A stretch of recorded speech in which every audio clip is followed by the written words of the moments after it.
The Mannin Line with Andy Wint.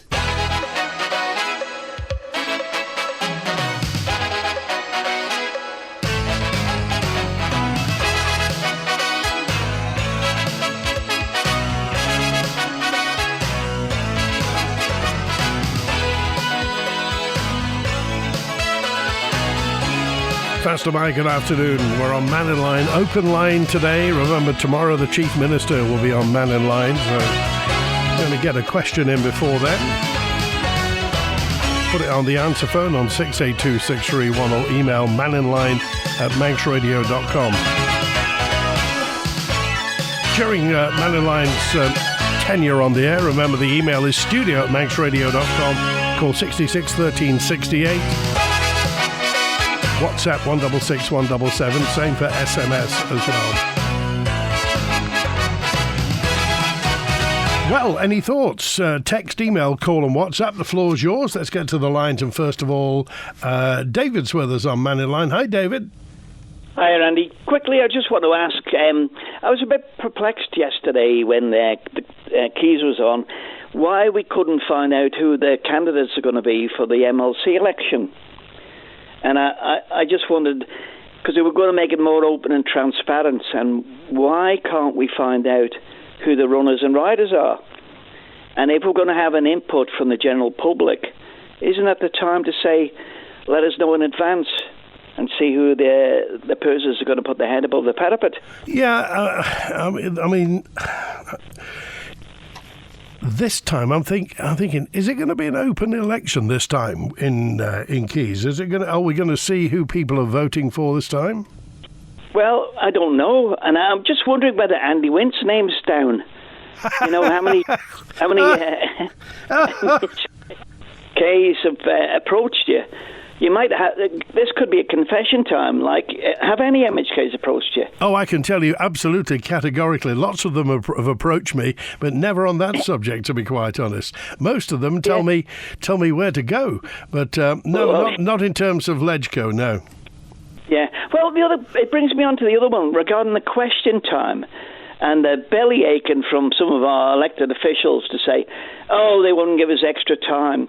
Why can't they just go down the corridor of the Parliament bill, knock on a door and ask the minister or a member of the department what the question is? And they get converted to written answers anyway. And really, when you look at the questions, are they really relevant?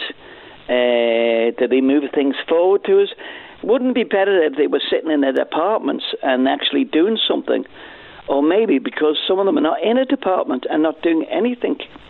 Well, a lot of them were a bit miffed about the fact that questions were curtailed yesterday. I mean, so you think they should just get on with it and chat to people rather than ask questions within Keys? Well, I always remember the Tony Brown time when he was Chief Minister. He said, my door is always open. You can always knock on the door and ask me anything. Whether you get the right answer or not is another issue. But we always used to get answers in advance. You didn't need to write. I forget how many questions there were, 25 or 30. Really, do we really need to know what it costs for an air ambulance when it's an emergency? The answer is no. If somebody wants, and it was quite rightly who responded to it, the major thing is, if there's anything happening in the Isle of Man and you're concerned about it, it's a 999, isn't it? Well, that's true. Yeah, certainly. And the other one, to let the residents know too, down near the War Memorial, there's a camera set up, but it doesn't say we're checking your registration of your vehicle. Oh, is that so? Whereabouts near the War Memorial? Opposite the new eating place, which I won't mention. It's right by the zebra crossing there. Right. But the DOD vehicle is near the War Memorial, looking at it to make sure nobody steals it. All right? Okay. See ya. Good to hear from you. Thanks, David. Text, email, call and WhatsApp. Well, David was referring to the fact that more than half of the members of the House of Keys vetoed continuing with questions during the sitting yesterday, prompting Jason Morehouse to say, it's certainly not a great message. It was the final sitting of the year for politicians to represent people. 8 of the 18 questions were answered, and there were MHKs who voted against it, some that voted in favour. The ones in favour of continuing were Anne Corlett, Julie Edge, Joni Farragher, Tim Glover, Laurie Hooper, Sarah Maltby, Jason Morehouse and Chris Thomas. The ones who voted against were the Treasury Minister, the Cabinet Office Minister, the Environment, Food and Agriculture Minister, the Education, Sport and Culture Minister, the Health and Social Care Minister, the Infrastructure Minister, the Minister without Portfolio, the Home Affairs Minister, Speaker of the House of Keys. They all voted against it. Also, Rob Callister voted against it, as did Stu Peters, as did Andrew Smith and John Wannenberg. So that was the story yesterday. But as David said, I mean, do the questions in Keys illuminate matters for you? Do you like listening to them? Do you think that... But anyway, they had the time off. I'm sure they filled it. So applications for the position in the LegCo are open. Elections scheduled to take place in March next year. You can put yourself forward freely, directly, removing the former requirement, needing a nomination from an MHK. You can just put yourself forward. MHKs will retain the sole voting power on candidates with no direct public vote, obviously. You must secure a proposer and a seconder from MHKs. Application closes 9th of January. There's a conference on the 24th of January. MHKs then have until the 13th of February to propose or second their preferred candidates. Hustings on the 24th of February, the election on the 4th of March, and the swearing in is a week later. So, any thoughts regarding that? And lots of stuff came in yesterday after the programme, which I'll try and get to. Lots of messages. In fact, I always get lots and lots of messages. Not everything is read out on air, but I can guarantee you anything that's sent in, because certainly lots of stuff arrives as the show is almost finishing. But it's everything's read. The thing people seem to be missing is that the prognosis of limited lifespan doesn't mean that patients will be obliged to use assisted dying. It's the option if things get unbearable. It's not compulsory, and I don't think many will actually use it, says Sue. Well, this is Paul Crane. Yesterday, Paul Crane suggested that it should be cut to 6 months. Those facing a terminal diagnosis who might consider an assisted death need time to be able to consider their options and have conversation with loved ones. That was Diane Kelsey who said that. LegCo considered life expectancy in relation to the assisted dying bill. Keys had previously agreed that those given a diagnosis of 12 months to live would be eligible for an assisted death. Paul Crane suggested that it should be cut to 6 months. And Vivian's on now. Hi, Vivian. Hi, Andy. You're talking about euthanasia. How about, I don't like the idea that they've shortened the time down to 12 months. 5 years was very comfortable, that people could make their decisions and have everything sorted out, and nobody was being rushed. I think a year is too short. Okay, are you happy with the subject overall, the process of this overall? I don't know, but I just heard that and I just thought, I don't like that. But I mean, the idea that we have the obviously assisted dying looks like it's going to come in the Isle of Man. Are you comfortable with the notion of assisted dying? Yes, as long as it goes the right way. But I don't think anything should be rushed. And I think 12 months is too much. It's too quick. Right. I think 5 years is a better understanding. Okay. All right, Vivian. Thanks for calling today. That's all right. Good to hear from you. It's 12:15 now. The thing, again, that if... let's just see... It was very interesting that most of those who voted against questions yesterday were disgruntled former ministers or backbenchers. If there was less grandstanding during some question times in both Keys and Tynwald, more questions will be answered in the allotted time. Apparently, have they just taken the AMPR camera away, somebody says. 333 said that AMPR camera's gone from the War Memorial. I think the candidates for MLC should be open for public scrutiny. We don't want, this is Francis Francesca 762, we don't want a bunch of failed MHKs, Francis Francesca's word. We want people, we need good, honest, decent people from a non-insolvent background. Well, I'm sure you know what you mean, Francesca. Give us a call. Tell us what you mean. Fran is, I think Francis Francesca will know. Francis Francesca is fairly obsessed with the Freemasons, that secret society that you can find out everything you need to know about. Anyway, we'll see, won't we? Maybe you'll stand, Mrs. It appears that the MHKs are there for themselves and not for the public, says David. Well, I'm sure they'd argue the other way, but thanks for that message anyway. Was that government drone ever recovered from Erie Staines, says 845. Do you remember that drone that missed? No, it wasn't knocked out by a catapult or anything, was it? What happened to the government drone near Erie Staines? Did anybody ever find it? Should parents not be the ones responsible for teaching their children to swim and be safe around water?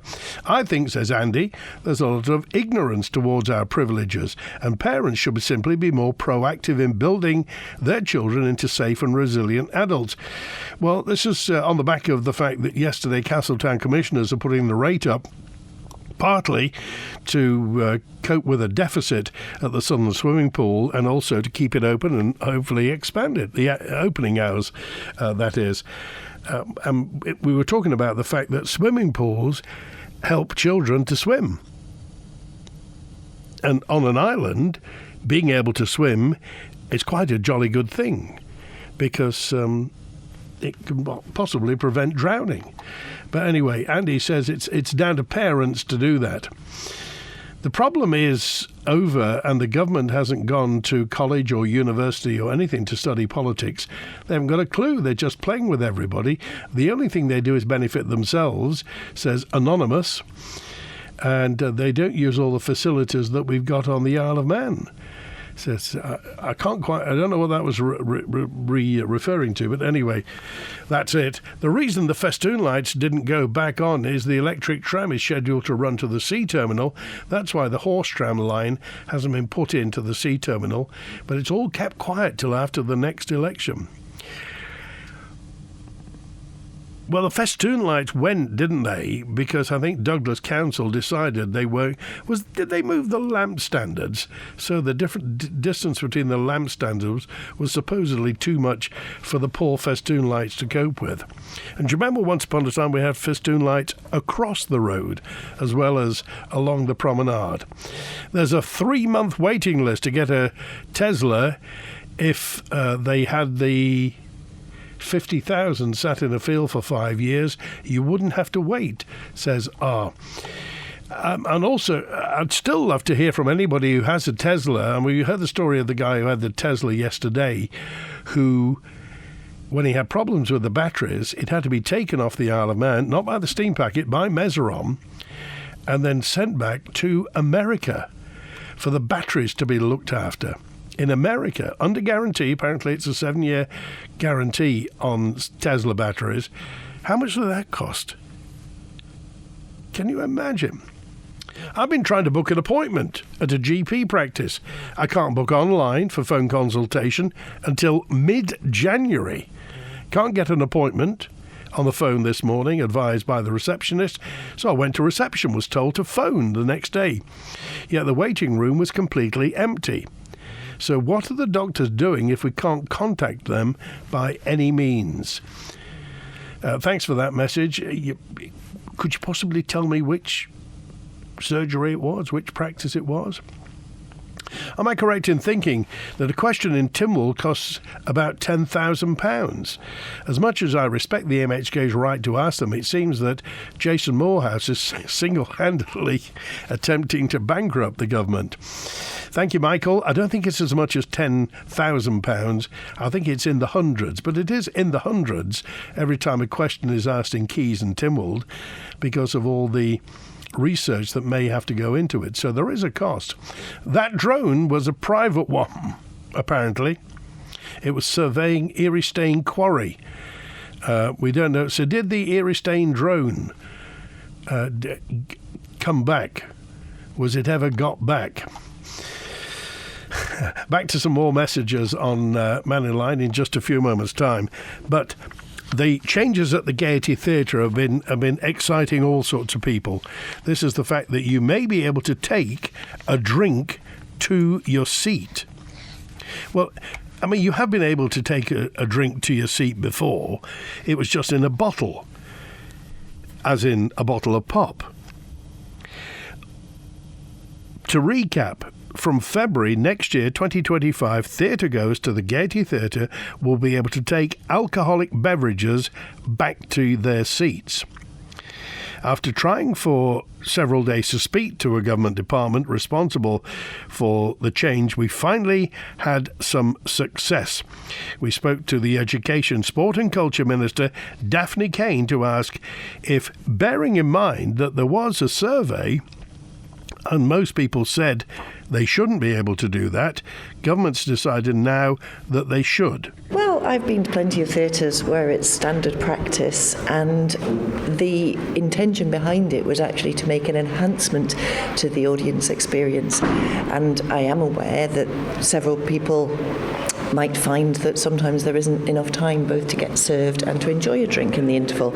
And this is simply, as I think one of the feedback to your Vox Pop said, it's there. The bars are not going to be open during the performance. This is purely that people are able to have a drink and return to their seat with it, in the same way you might have people who have a bottle of water or an ice cream in their seat. It is about audience comfort. And yes, there will be the additional income that, you know, the Gaiety needs income to survive, so additional income would be good. But people mentioned, they had a survey, 650 said no, 526 said yes, so a majority said no, and it still went through. Well, except be careful, because one, it's a very tiny percentage of the theatre-going public. The other I think thing, it's 1.7 or something. The other point about it was, I think the question asked was, would you like to take your drink back to your seat? And who knows if some of those respondents don't have a drink in the interval to take back to their seat.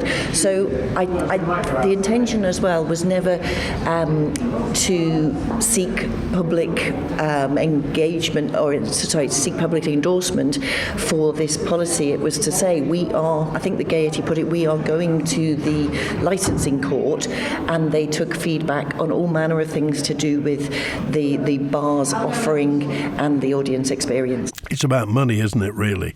It is about money. It's about making more money at the bar. Now, there's nothing wrong with that. And obviously, the Gaiety Theatre needs all the money it can muster, really. But this really is all about revenue enhancement, isn't it? I just wonder what your thoughts are regarding this. Now, Daphne Kane's quite right. People do take bottles of water and slurp on bottles of water during performances. People do rattle their bag of Maltesers or crunch their peanuts during this. But this is alcohol, and these are glasses we're talking about.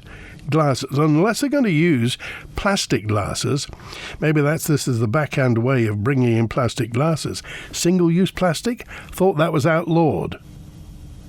Maybe it's just me. Maybe there'll then be a deposit on your single-use plastic that you'll have to get back.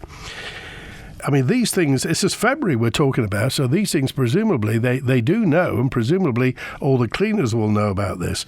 But I just wonder what your thoughts are. Remember, there are many different types of shows at the Gaiety Theatre. I mean, having an alcoholic drink during a performance of the Rocky Horror Show, well, you wouldn't really notice the noise. But I mean, if it was a Harold Pinter play, you would. That GP practice, apparently, the one where you can't get anything, can't book online for a phone consultation till mid-January, online for a phone consultation till mid-January. Can't get an appointment on the phone this morning. When this person visited reception, was told to phone the next day, and the waiting room empty. This is Palatine practice. It's the same in our surgery in Onken, says this WhatsApper. We have to wait 6 weeks for an appointment unless you're lucky enough to get through at 8 o'clock for an emergency appointment. I don't think it's good enough. And I concur with the gentleman who said you call in and the waiting room is empty. Sure, I mean, this doesn't quite add up, does it?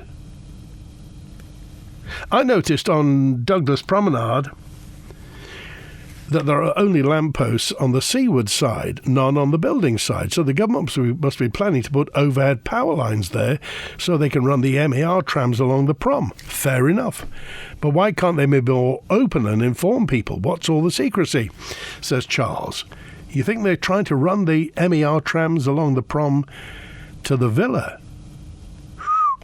Wow. Could go even further, of course. Apparently there were plans once upon a time to run the trams down to North Quay. Typical government, says JK, surveys for nothing. Questions in Tynwald do have a cost in time, but not actual money, as the civil servants are paid anyway. However, that's how democracy works. It's called free speech, says 828. Excuse me. And regarding the Tesla being shipped off the Isle of Man to the USA, you asked how much that cost. Well, presumably there was no charge. Quite right, 764 to the gentleman whose Tesla had to go back to America to have the batteries done. To America, this is. It's halfway across the world, nearly. To America. And there was no charge to him. I'm just wondering who absorbed the cost. Because Mesrum wouldn't have ferried it off the Isle of Man for free. And surely, whenever it was shipped back to America, presumably by freight, by sea, that would have incurred a charge. Now, unless Elon Musk has got deals or owns shipping lines, there would have been money involved in that. So there was a cost. You're quite right. There was no charge to the person on the Isle of Man. Your message in that says, I notice, Wake Up Andy, says 376, everything is about money. Merry Christmas from everyone at Moran School. Rudolph the red-nosed reindeer had a very shiny nose. We interrupt this broadcast to inform all our listeners about the huge range of bathrooms and showers on display at Pacesetter. Yes, you all know that Pacesetter is known as the island's largest tile store, but I'm here to tell you that their bathroom displays are truly inspirational. Visit Pacesetter on Harris Terrace, where you'll discover a fabulous collection of stylish bathrooms. There's something to suit everyone, with design available. Pacesetter bathrooms and showers to show off about. Here at Manx Glass and Glazing, we believe that one of the real joys of the festive season is the opportunity to say thank you for your custom and support throughout the year. We really do value the trust that you place in us for all your glazing and repair needs. We wish you the happiest of New Years and welcome you to our showroom at Snugborough Trading Estate for all your glazing requirements. Season's greetings from Manx Glass and Glazing. Call 674 573. H&H Motorcycles, South Quay Industrial Estate for all your Christmas biking needs. Helmets, road and off-road clothing, kids bikes, Christmas vouchers and more at H&H Motorcycles, the island's Yamaha dealership, with additional Thursday late night opening till 8. I find it hard to get a doctor's blood test appointment to fit around work. With my mobility issues, it's difficult to get to a hospital for a blood test. If you find it inconvenient to go for a blood test, or you need one fast, then contact Top Care Nursing, where a nurse will do your blood test at home or in your workplace. Proud to be an Isle of Man Award for Excellence winner. Just call 628 919 for a free consultation, or book online at topcarenursing.im. Did you know this year the RNLI has been celebrating its 200th year of life-saving? Look, I'm not sure how you missed it, but never fear. On Island Life this week, we're going to be taking a closer look at those past 200 years and how the institution came to be. I'm Siobhan Fletcher, and this week I'll be bringing you a special episode of A Brief History Of to celebrate the huge milestone. That's Island Life tomorrow night at 5:30 here on Manx Radio, with a podcast available after broadcast. The Mannin Line with Andy Wint. It's 29 minutes now before 1. Most people, says Victoria 472, go to the theatre because they're interested in the performance. They respect the performers and the venue. They don't need to be half cut to enjoy the experience. Where do you put your drink in the Gaiety theatres? There's going to be spillage everywhere. Awful, says Mary. Well, we talked about this yesterday. If you get a glass and you've drained the thing, where do you put the glass? There's no glass holders, so you won't. And of course, glasses tend to be circular if you look at them from the top. Consequently, if they get knocked over, they roll. So where are you going? What are they suggesting you do with the glass? Put it in a pocket, put it on your head, give it to somebody at the end of the row. Has this been thought through? Regarding drinking alcohol in the Gaiety, as someone who's teetotal, no doubt I can look forward to having people drinking alcohol next to me and potentially spilling it on me. Seating's tight in the Gaiety, there's potential for disruption, and if some unreasonable person over-enjoys their alcohol, well, Ian, if it's good enough to allow alcohol in the Gaiety, then the same should apply to the bowl on a Saturday night when the Ravens are at home. A pop-up bar will be welcome revenue for the club, I'm sure, says Big Phil. Well, that is a good point. I think is it infrastructure? No, it's DESC, I think, that own the bowl. So if they're going to allow alcohol, I mean, alcohol is in the Gaiety anyway, it's just not allowed in the auditorium. You drink in the licensed bit. So whether or not that will be a good idea, if you're a Ravens fan, you could have a drink at the match. Julian's with us now. Hello, Julian. Hi, Andy. How you doing? Very well today, thanks. Good. Yeah, a bit blowy out there. But, oh, well, there you go.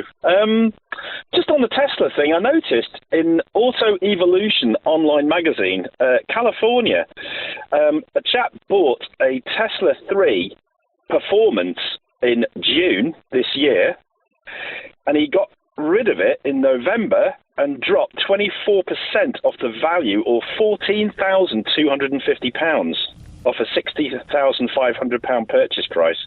So he ended up getting 46 and a quarter back on 2,200 miles. 60? How much did it cost originally? It was 60 and a half. He had a few extras on it. He wanted rid of it in November, and it only had 2,200 miles on the clock, and it dropped £14,250. You see, this sort of financial model surely isn't sustainable. I wouldn't have thought so. That's pretty bad, isn't it? And the funny thing is, you've got other things. For example, you'll have noticed that diesel and petrol has come down a bit in price in not too distant past, but electricity's going up, isn't it?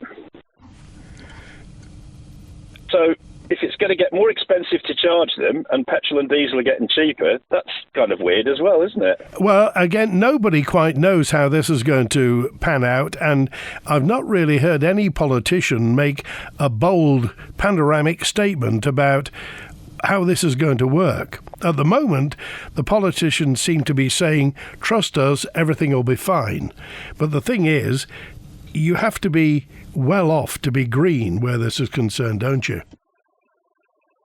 Well, yes. And also, I mean, even if you're well off and green, imagine you took your car. I mean, anyone that's currently at the moment sat in a petrol station, you've probably got at least 4 or 5 cars that are going through. So imagine if it was 10 hours to trickle petrol into your tank. What do you think the queues would be like, Andy? Impatient, I would say. Well, there was a famous queue. Was it about a year ago? And there was about 7 Teslas, and a guy joined the queue, and it's at least an hour to charge one of those things. So if you've got 7 in front of you, and there was only 1 charger working, I think it was 3 of them, but 2 had failed.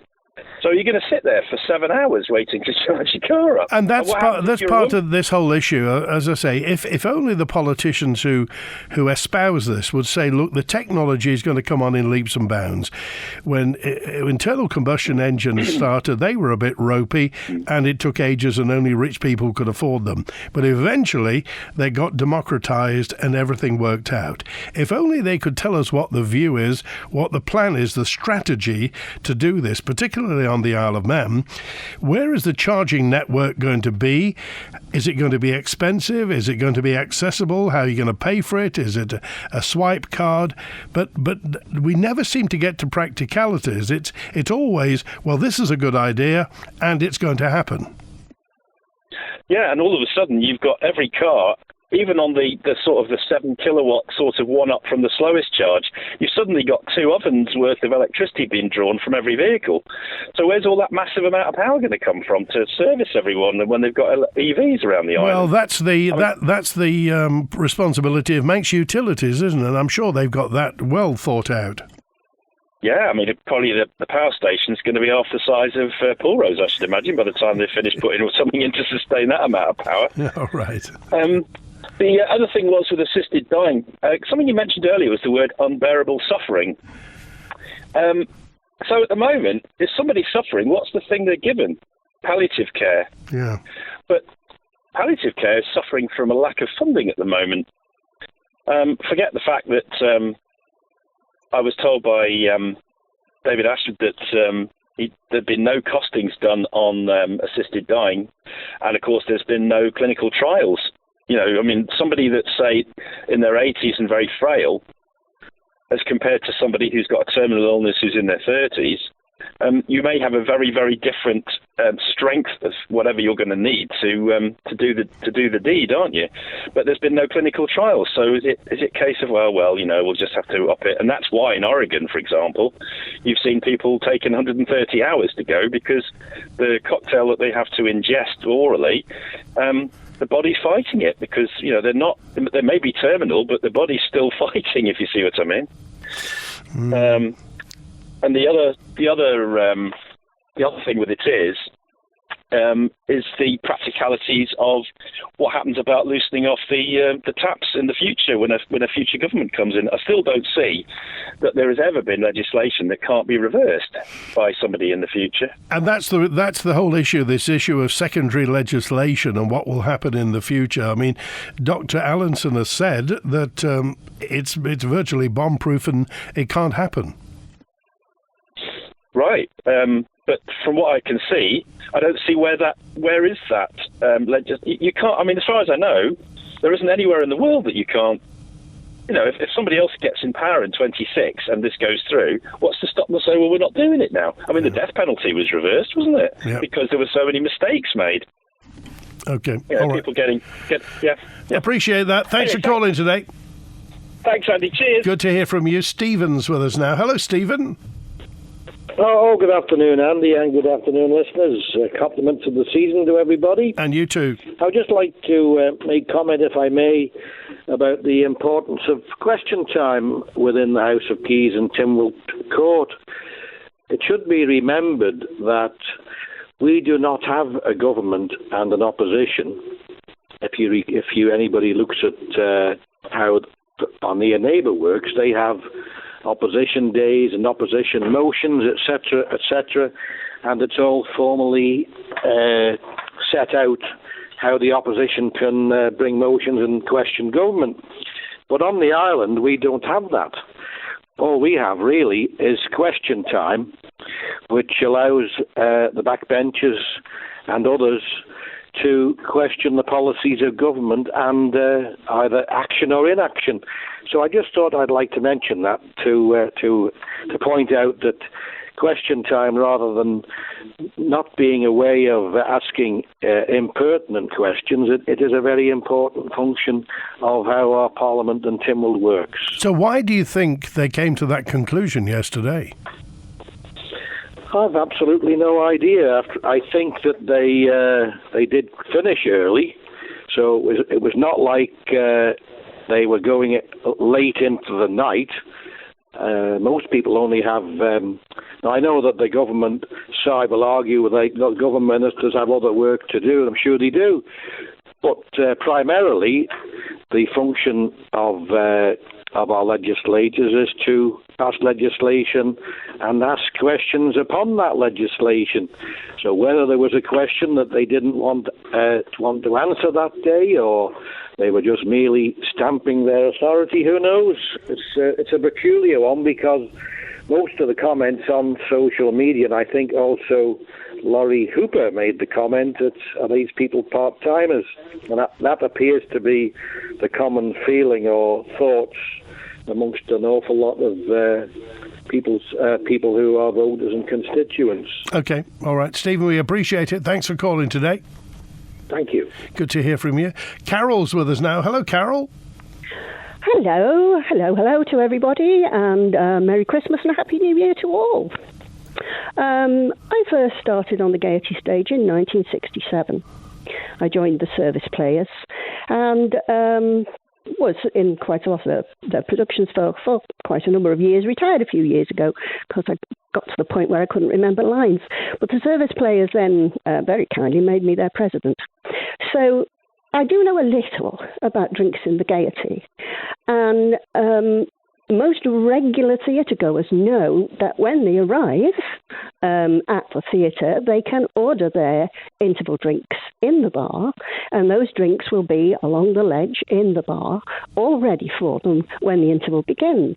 So it's not as if they don't have any time to drink them.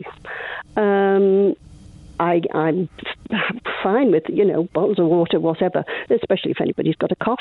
Bottle of water's great. But I also would wonder about the practicalities of having glasses in the theatre and nowhere to put them at your seat. I mean, it's not like the cinema where you've got a sort of cup holder thing at the end of your arm or anything. There's nothing like that. I mean, do you think is this a good idea, Carol? From my point of view, no, I don't think it is. But there you go. I mean, I'm not saying not to have alcoholic drinks in the Gaiety. That's fine. But the system, so far as from my personal point of view, the system has always worked as it is. And, if it ain't broke, don't fix it. Also, all right, some sweets and things in the interval. What I always get annoyed about is people who come to the theatre thinking it's somewhere to have a picnic and eat and rustle and crackle all the way through performances. It not only is it annoying for the other people around them, I think it's very disrespectful to the people on the stage who've worked very hard to produce whatever show or play it is that they're doing. I was in recently in the Gaiety Theatre sitting next to a couple who I think thought they were watching television, so we're having a conversation while the play was on. Oh dear. Presumably you'll put that down to inexperience of the theatre, but I mean really... Yes, absolutely. And again... It's just bad manners. And again, this whole thing about alcoholic drinks in the seats, as you say, it brings up the idea of glasses, spillage, cleaning up afterwards, and also, are we really that short of money that a few extra drinks is going to break the bank? This is obviously about money, and it seems that I've got a note in from a lady called Gaynor who said this is a solution looking for a problem. And I agree with her.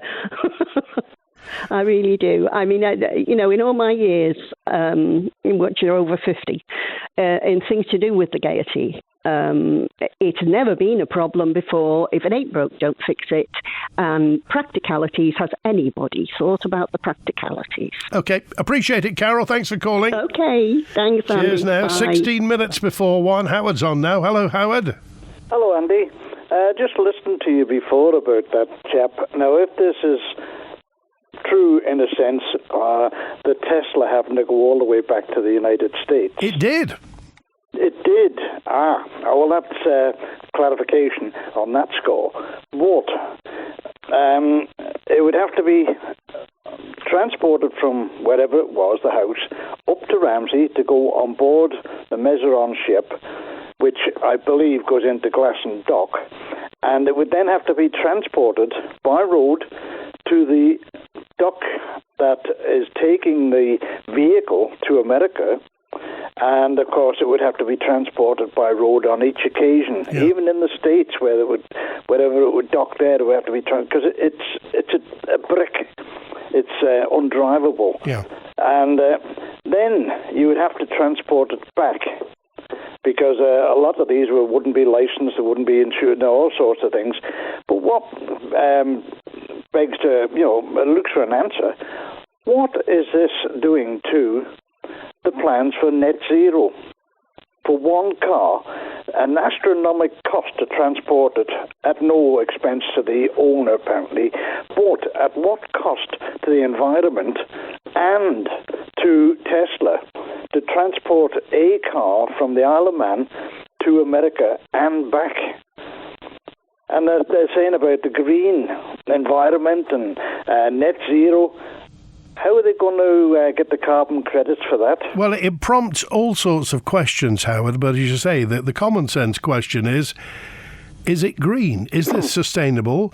You know, it doesn't seem to make any sort of sense. No, not to me, and it's an idea that's come from somewhere that's got huge amounts of money and making even more. So what happened? That's a Tesla. Will the same principle apply to the Chinese cars that are coming into Europe and the UK, and obviously they'll end up here, and even the buses? The BYD, one of the largest Chinese vehicle manufacturing, is introducing BYD double-decker buses at the moment into London, and they're an astronomical price. How do they get rid of the batteries out of them? Will they have to ship the whole bus back to China? Can you imagine? And these are just the common sense questions that we've just talked about this for 20-odd minutes, and it prompts all sorts of questions that we don't know the answers for. And this is, people are wondering why. If you go down, you got a hell of a job to get insurance on an electric vehicle. Now, I think there was one chap on your programme was something several £1,000s. He eventually ended up on the island here. They were talking something like £20,000 to insure the damn thing.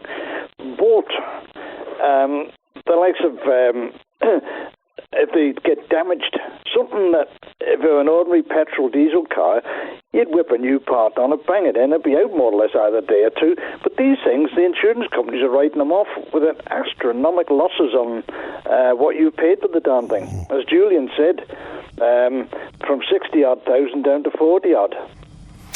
So let's say our parliamentarians and the UK parliamentarians can explain why it's necessary to ship a vehicle out of the country and all the way to America to have a battery changed. And back as well. And back, oh yes. Plus the fact, they're going out, there'll probably be deck cargo on the Mezeron, but will they come back by steam packet? Well, we'll see. All right, got to go, Howard. Thanks for calling. Okay, take care. Bye now. Good to hear from you. 12 minutes to 1. Merry Christmas from everyone at Doom School. NFU Mutual Insurance in Douglas would like to thank all of our existing customers for your continued business throughout this year, and we look forward to serving you further into the coming new year. And to prospective customers, remember, NFU Mutual are local to you on South Quay, Douglas, for all of your personal, commercial and business insurance needs. Call us on 674-191 to see how we can help you. Wishing everyone a wonderful Christmas and a happy new year from all of the staff at NFU Mutual Insurance. New builds, renovations, home improvements, commercial and civil engineering projects. Come to the local, long-established building company you can trust. Darrell Blake Construction. Well respected, with over 20 years' experience. Darrell Blake Construction can handle any project, from planning to completion, with a professional yet approachable way of working. For your free estimate, call 435 409 or visit on Facebook to view a wide range of work. Darrell Blake Construction. Committed to quality. The Isle of Man Creamery presents Our Amazing Hamper is back, and it's our best ever. The true taste of Christmas returns with our 90th anniversary sage and onion mature cheddar. A wicker hamper, adorned with our legendary logo, is filled with 5 of our most popular cheeses and 2 hot chocolate stirrers from local chocolatier Chocky Picky. An indulgent treat for you, or a heartfelt Christmas gift for someone else. And it's only £30 when you order it from our website. Order at isleofmancreamery.com. The Mannin Line with Andy Wint. Just a quick word. Our final Retro Kelly's Eye is on today. We've been retroing Kelly's Eye in our 60th anniversary all year long. Peter Kelly and David Collister casting their eyes over multiple buildings in Douglas. That's a Retro Kelly's Eye where Mannin Line finishes today. And John's with us now. Hi, John. Hi, Andy. electric cars. Yeah. Now, I spent quite a few years in the motor trade, so I'm looking at it from the motor trade point of view. I use these figures just as an example. Say you buy a petrol or a diesel car, £30,000. Yep. You keep it for 5 years, you trade it in. You'd expect to get somewhere in the region of 10,000 after 5 years, depending on the model and the condition. If you buy an electric car for £30,000 now, in 5 years' time, the dealer's going to look at it and think, could need a new battery.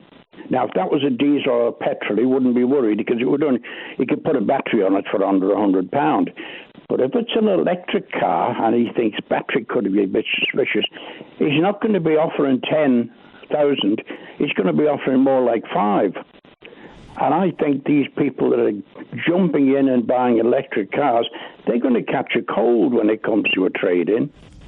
I mean, presumably the motor trade knows all about this. They factor stuff in. The motor trade's very good at adapting to things, John. Yeah. So presumably, is this all going to get ironed out in the fullness of time?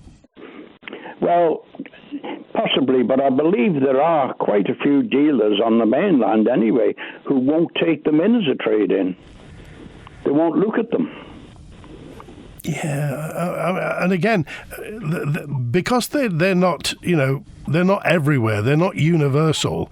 They're at the moment regarded as a bit of an oddity, something quite special. And lots of people are getting them in corporate packages as a company car. So obviously they're getting in that way. So in terms of private buyers, it seems to be only rich people that can afford electric vehicles. Yes, because as far as a company and running them as company cars, after 5 years, they'd have written them off anyway. Oh, I see. So that won't matter. So, but I think they're going to catch a cold.